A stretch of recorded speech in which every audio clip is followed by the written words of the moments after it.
Hey, it's Viet from Sensei Swag Mini Art. I've been promising a paint tutorial for years now, so here you go.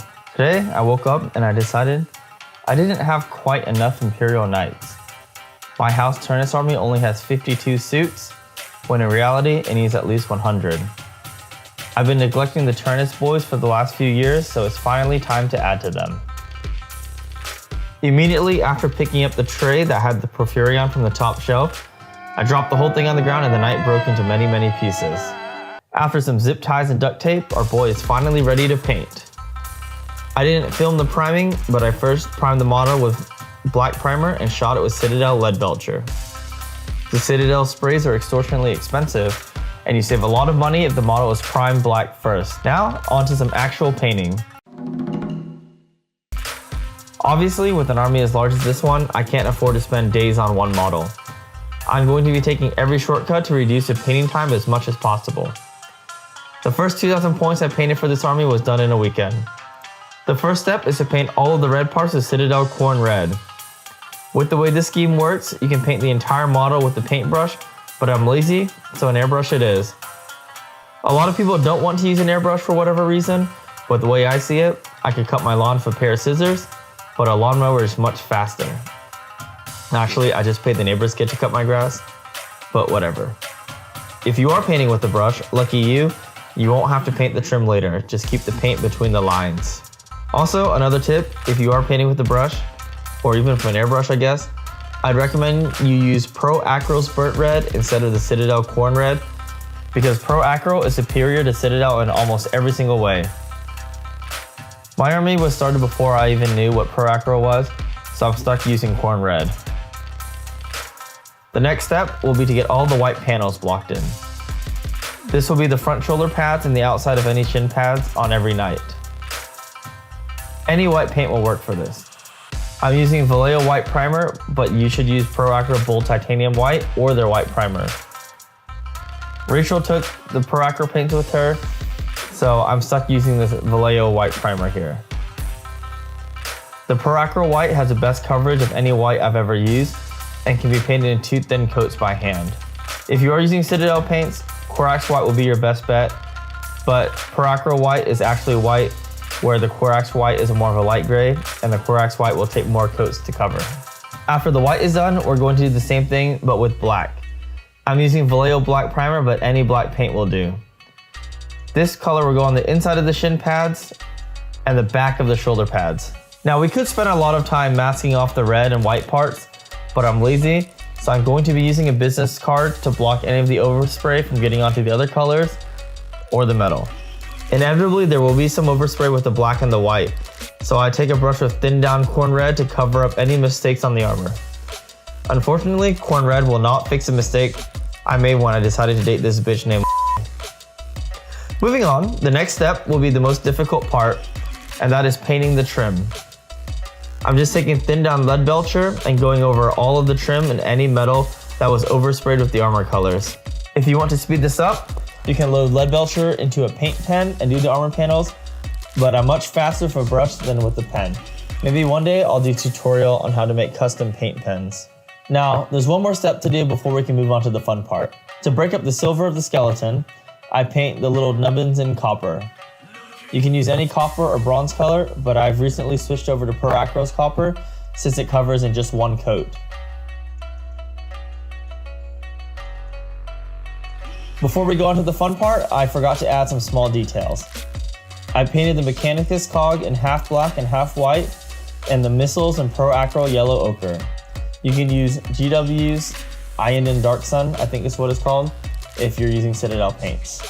From here, the knight is already starting to look pretty good, and all we're missing really is decals. To get the decals to look like they were painted on and not look like stickers, I first shot the knight with gloss varnish. You can use any gloss varnish, and I'm using Krylon's gloss varnish because it's the cheapest one available here locally. I think the can recommends that you let the paint dry overnight, but you should be good in about 15 minutes or so depending on the weather. Next, to prep the decals, I brush on some microset to help set the decals. Then it's a simple process of getting the decals onto the model. I use a brush to slide them on and an X-Acto knife to position them in place. Then, when everything is where I want it and completely dry, I use microsol to melt the decals onto the model. Depending on how old your decals are or how thick the material is, looking at you Forge World decals, it can take several passes with the microsol to get perfect. If the decals are really stubborn, I recommend using a cotton buzz soaked in microsol and putting a little bit of pressure. Now that we have a factory fresh death machine, let's give it a little weathering to make it fit into the grim darkness of 40K. I'm not going to be doing anything major like drilling bullet holes, just adding a little bit of paint chips. First, I use corn red to go over the decals to make it look like the symbols are damaged and the original paint is showing through. To do this, get a sponge and dip it into the paint and poke it at a paper towel until you get the pattern that you want. You can use any sponge with fine texture, like the foam at the back of old blister packs or leftover foam from an army transport case. You can repeat this color with the black and the white paint also.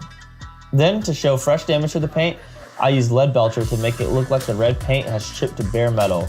When I do weathering, I like the paintwork to tell a story and have multiple layers to show that the knight has been fighting for a while without being serviced.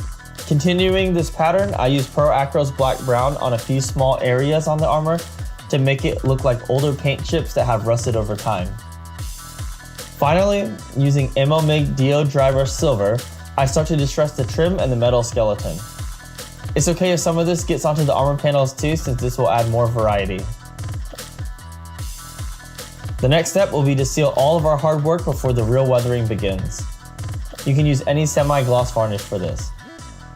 I use Rust-Oleum Matte because I had it on hand, and the can is a lie since the finish is actually more semi-gloss than advertised.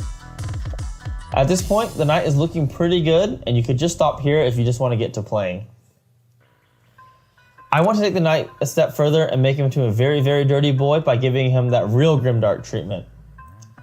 You will want to wait for this varnish to dry a little bit longer than the last one, so that the next paint doesn't mix with the still curing varnish. While you wait, it's the perfect time for Shot O'Clock. Today, I'm doing the Sensei Swag Studio Special, which is Red Bull mixed with whiskey. I don't have Jack Daniels on hand today, so I'm upgrading to 4 roses, and I'm going to need about 5 more of these to finish this model.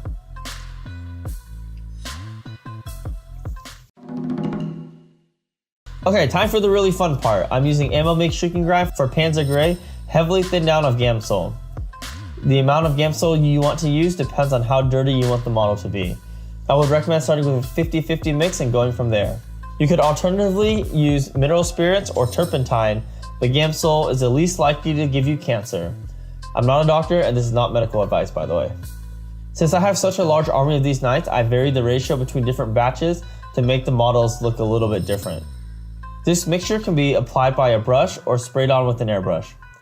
The brush method is cleaner, but the airbrush is definitely faster.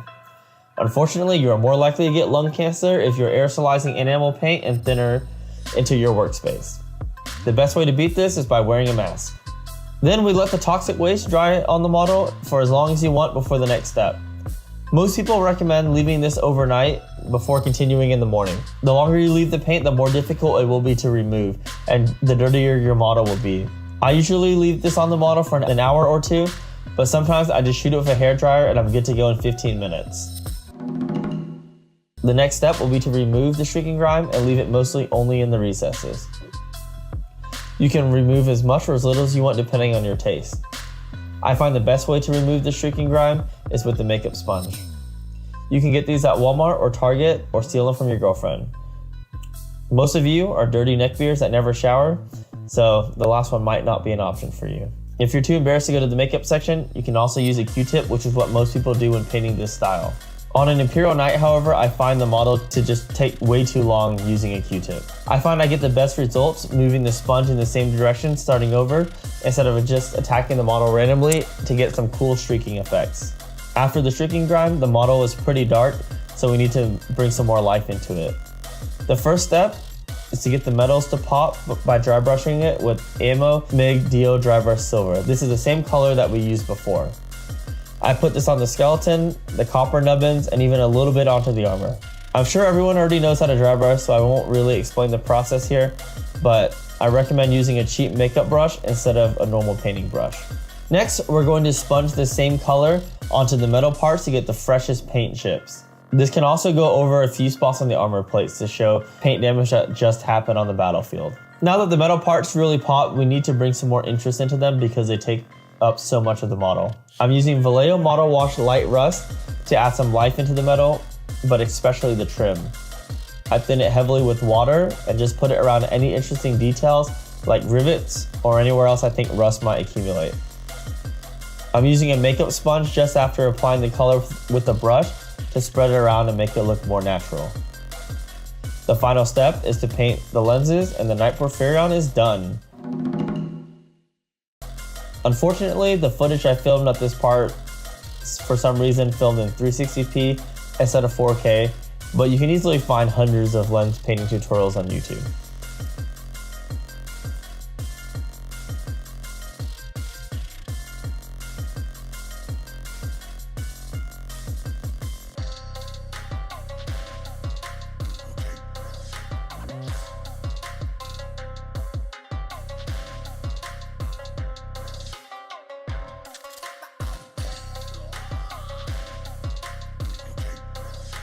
And that's it.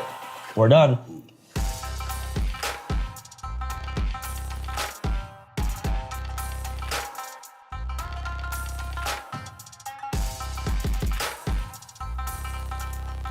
Sometime in the future, I'll do a follow-up video that takes this paint job to the next level with more advanced airbrushing and weathering.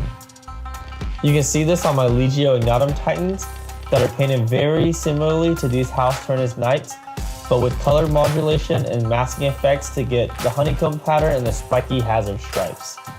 So if you want to see that in the future, please let me know. Not sure when the next video will be up, but we have a lot of fun projects in the studio that I think would make good videos. So subscribe if you want to see them. Bye.